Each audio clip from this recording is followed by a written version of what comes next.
Hi everyone, David here from daviddumaisaudio.com, and in this video I want to show you two plugins that I use to create gun sound effects. Now these two plugins I use to add punch to the sound and also some weight, some low end to the sound.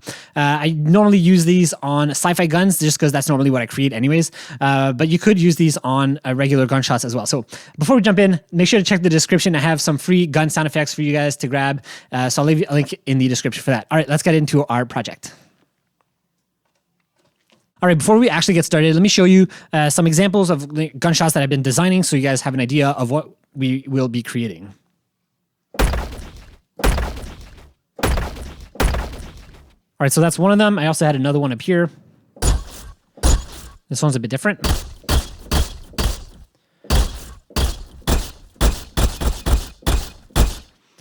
All right, so that's the kind of gunshots that I've been designing. And what I thought we would do in this video is actually start from scratch, and then I'll show you guys how I use the two plugins to design these sounds. All right, so I like to use Iris for my workflow for this kind of sound effect that I'm going to be creating. And I am just going to be importing some sound files in here. Now, for these sound files, I'm actually going to be using what I call sampling sound design. I actually made a video, so I'll leave a card in the description, or sorry, a card above. And I also made a video about creating bassy impact sounds, which I'm going to be using in this video as well. So I'll put that in the cards as well. All right, so I'm just going to import a few here. So these two are really like bass heavy and transient heavy. And then I'm going to import two that are more tonal.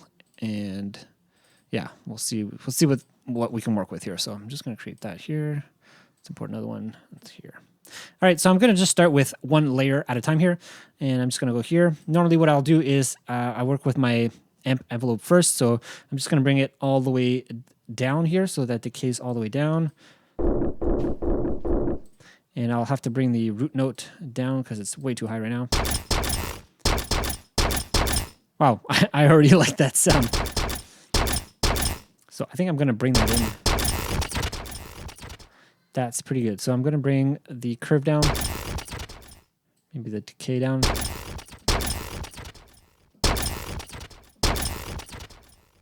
So I like that as a first layer. So I'm not going to touch that. That's interesting that I landed on that. So let's try a second one here. Again, I'm going to bring the root note down. So for here, I'm going to try to get something that's more bassy. So this could almost work pretty much. I like that too because that is more distorted. So maybe I'll add some distortion to this.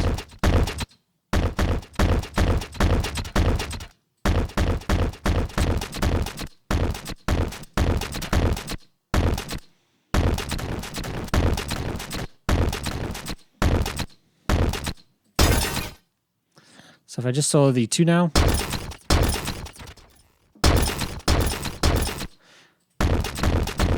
And I might try as well. Sometimes what I'll do is for the, I'll choose another envelope here, and I'll bring the decay and sustain all the way down, even the release down. That doesn't really matter. But I'll also bring the decay down like quite a bit to like between 400 and 500 milliseconds, and then I'll assign this to the pitch, and it just adds that extra top end to the pitch. So.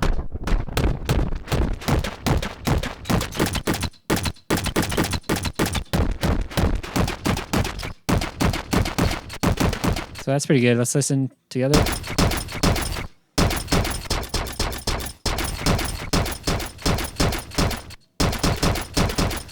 that's pretty good. All right, so let's have a listen to this third one here. This one will be quite different because this is a bit more tonal, if I'm not mistaken, this stuff here. So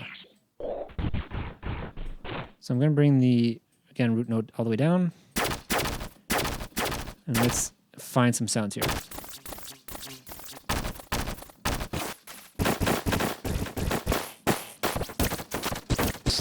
I think I'm going to try to find something that's more high-pitched, just to fill out that that higher frequency range.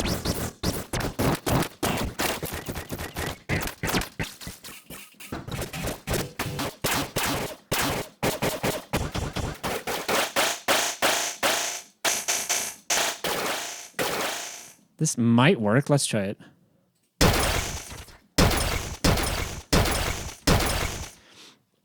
Let's see if I can play with this a bit. I might, again, assign the first envelope here to the pitch.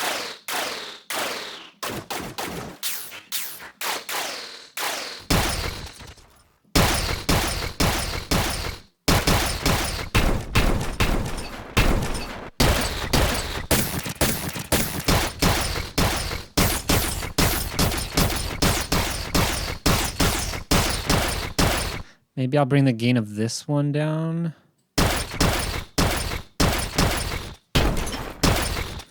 Okay, that's okay. Let's see if we can work with that, and then I'll do this fourth one here.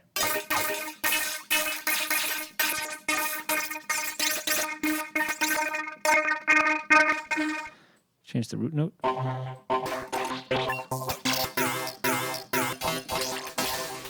So this one's very tonal, so I'm going to do something similar again.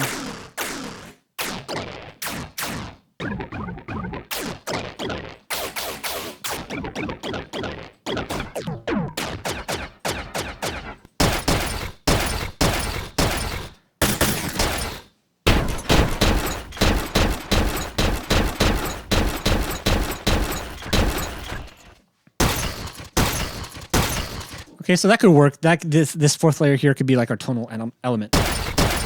Okay, so that's cool. So this could be like a starting point for a gunshot sound, or at very least maybe like a layer for some sort of sci-fi gunshot sound. So here are the two plugins now. The first one that I like to use is Entropy here. And what Entropy does is basically it brings out the tonal elements of the sound, and specifically like at the transient. So if I play with it just off, that's what it sounds like. And if I bring it all the way up, you'll hear it very snappy. So it's almost like a transient shaper because it really brings out the transient. But I find it's a bit cleaner. So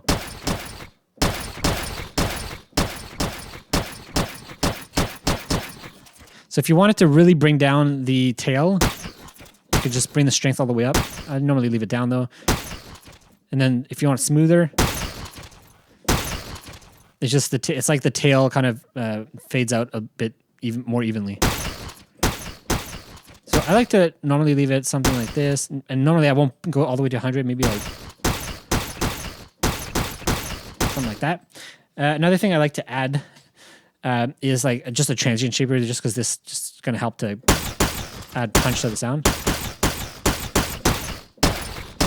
Okay, so that's pretty good. And then my second plugin that I like to use for gun sound design is a sub-bass plugin. So this is called Subsynth, and what it does is basically it adds subharmonics to the already existing sound. So right now I have like three options down here in the middle, and to add subharmonics, normally I go to around 100 just to hear exactly what I'm doing, and then I can do between 56 and 80, 24 and 36, 36 and 56. Normally I do this upper one here because this is the one that you're most likely going to hear. These lower ones are just really subby, and if you add too much of it, it's just going to make the sound really muddy. So this is the one I like to add, and then let's hear it with it off and with it on.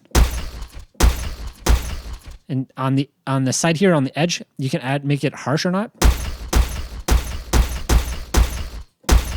Sometimes it really helps to make it harsh, especially if you add the drive. And this is quite a lot, so I'm going to bring the mix down, which is way over here.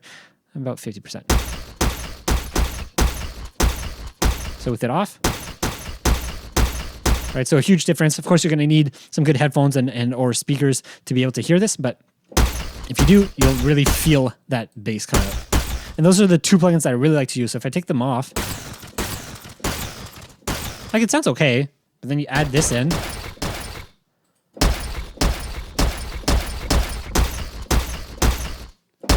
It just makes the sound a lot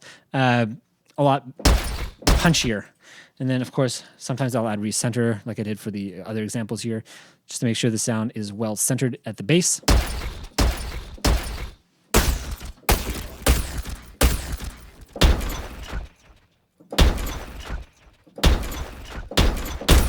What's great about doing it this way, using like a sampler like this, is now I can play across the keyboard. I can play multiple notes at once.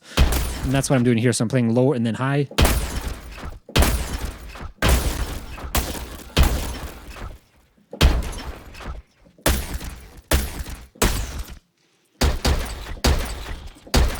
And that's basically it. So I kind of like the sound that I just created here, so I'd probably leave it at that.